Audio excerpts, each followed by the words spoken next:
How to activate Joker MasterCard online. Welcome to Let Me Help, and let's get right into this tutorial. To activate your Joker MasterCard, launch your preferred browser in your device and search for Joker MasterCard. You'll find various suggestions. Just tap on Joker Prepaid Card. When you tap on it, you'll be redirected to the official website of it. To activate your Joker MasterCard online, it is pretty simple. Firstly, you need to sign in into your Joker account. Tap on the three horizontal lines. Then, you should see the option of Sign In.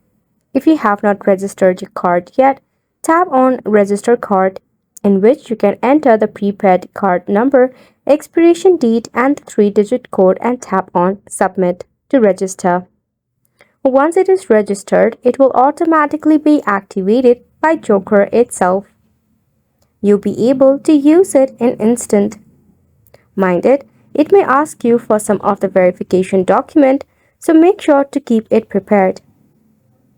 If you face any of the difficulty regarding the process, you can check out the help and support of Joker or just dial in the Joker Help Center number. Which sums up the tutorial as well. Thank you so much for tuning in.